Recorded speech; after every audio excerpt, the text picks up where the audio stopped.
Sekitar tahun 2009, setelah 3 tahun saya pulang tugas dari Jawa Barat, ada seseorang datang bertemu dengan saya. Assalamualaikum Ustaz. Waalaikumsalam. Sampean dari mana? Saya dari gang sebelah Ustaz. Boleh saya bercerita kepada Ustaz? Boleh, silakan. Bagaimana hukumnya menyakiti hati orang tua? Saya jawab, Allah tidak akan ridho kepadamu.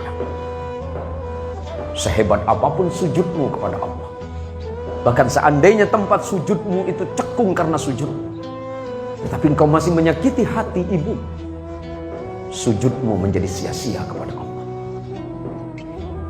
Sehebat apapun amalmu, tapi engkau pernah menyakiti orang tuamu, baik dengan ucapanmu apalagi dengan tingkahmu, maka dipastikan Allah tidak akan ridho kepadamu. Terima kasih Ustaz. Saya hanya ingin bercerita kepada Ustaz. Beberapa hari yang lalu, di suatu pagi saya datang kepada ibu saya, karena memang rumahnya tidak jauh. Saya tidak punya uang waktu itu. Uang yang ada di saku saya hanya 22.000. Dan pagi itu saya bertanya kepada ibu saya, Umi, pagi ini mau sarapan apa? Ibunya dengan lemah lembut menjawab, gak usah nak. Umi tahu kamu gak punya uang karena kamu belum punya pekerjaan. Tapi karena anak ini begitu mencintai ibunya, dia berkata lagi, uang saya banyak Umi. Uang saya banyak. Tenang saja. Apa yang Umi pengen, sebut saja. Dan dia tahu bahwa uminya itu senangannya adalah makan sate. Maka walaupun dilarang oleh ibunya, dilarang oleh uminya, dia berangkat ke pasar. Dia ambil sepedanya. Dia tidak punya sepeda motor. Dia berangkat ke pasar dengan uang 22.000 di sakunya. Kemudian 20.000 dia belikan sate. Kemudian dia kembali ke rumahnya dengan tersenyum kepada ibunya. Umi, saya belikan makanan kesenangan Umi. Mudah-mudahan Umi suka. Dan tanpa disadari oleh anak ini, ibunya ini meneteskan air mata. Karena ibunya tahu bahwa anak ini gak punya uang. Tapi karena ingin menghargai jeripaya anaknya, ibu ini mau. Dan setelah itu kemudian anak ini menyuapi ibunya. Dengan telaten dia menyuapi ibunya. Dan tanpa terasa ibunya kemudian berdoa kepada Allah. Nak, semoga Allah memberikanmu rezeki yang lebih. Hati ibunya bahagia. Bahagia hati. Padahal di samping kebahagiaannya ibunya bersedih. Karena anaknya punya uang satu-satunya. Dan setelah selesai ibunya disuapin, kemudian pamitan kepada ibunya. Mi, saya pamit kalau kira-kira ada apa-apa. Nanti Umi kasih tahu saja. Nanti selepas sholat duha saya mau berangkat. Saya ada janjian dengan orang. Selepas sholat duha kemudian anak ini berangkat dengan uang hanya 2.000 di sakunya. 2.000 rupiah. Di tengah perjalanan dia hanya berharap kepada Allah, ya Allah, ampuni dosa ibuku, ampuni dosa ayahku. Ibuku yang melahirkan, membesarkanku dan merawatku dengan tanpa pamrih. Yang ketika aku sakit, ibuku tidak pernah tidur. Dan ibuku selalu berbohong kepadaku. Ya. Padahal perutnya lapar, tapi ibuku selalu mengatakan kenyang. Ketika ibuku tidak punya uang, dia selalu mengatakan dia punya uang. Selamatkan ibuku. Itu terus yang diucapkan dalam hati. Ketika sampai di tengah jalan, di perjalanan, tiba-tiba dia dicegat oleh seorang ibu. Seorang nenek-nenek. Dan ibu nenek ini berkata kepada anak ini, Nak, saya mau nyebrang. Si anak muda ini berpikir ibu ini akan menyeberang jalan. Rupanya ibu ini akan ke kota seberang. Dan pada waktu itu angkot atau angkutan umum atau oplet ongkosnya Rp2.000 dan itu hanya satu-satunya yang ada di sakunya.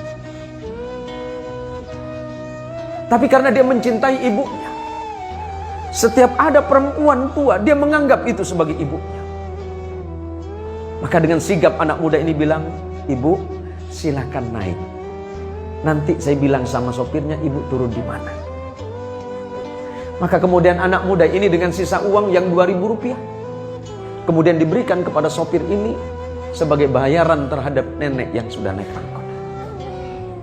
Berarti habis uang di sakunya. Tapi dia bahagia.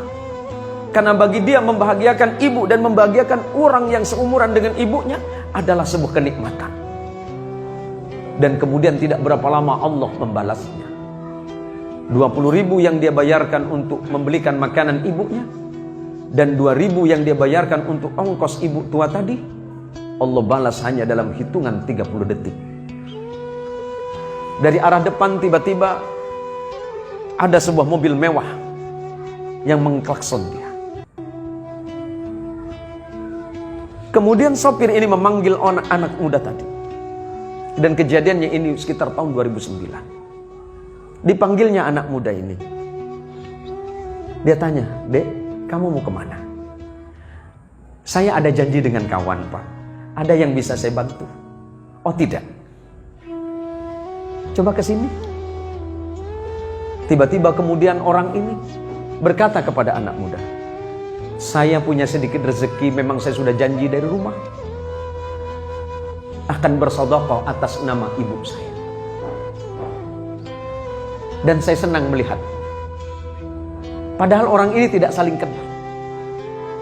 Kemudian anak ini dengan bersusah payah mengatakan, "Pak, Bapak mungkin salah orang.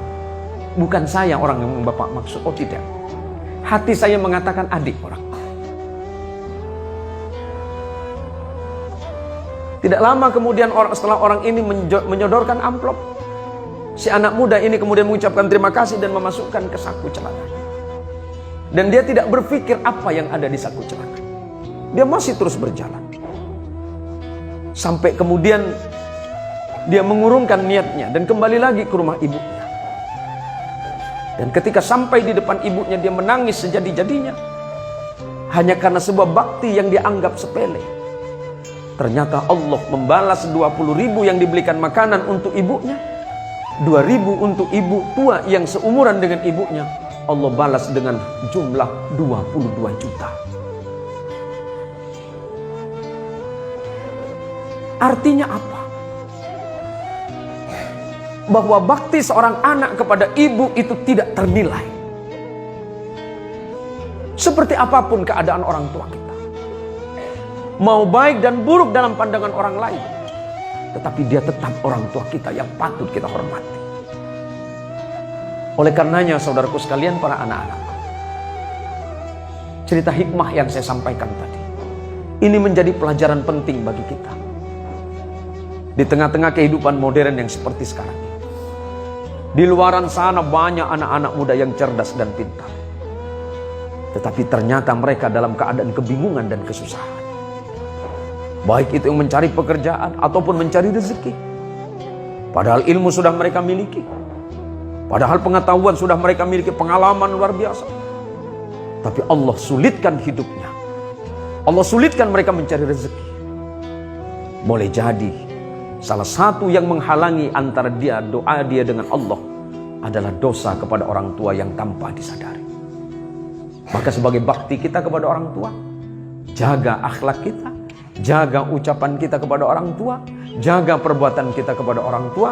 Karena ridallah fi ridal walidain wa suhtullah fi suhtil walidain. Ridha Allah tergantung kepada ridha orang tua, dan kemurkaan Allah tergantung kepada kemurkaan kedua orang tua.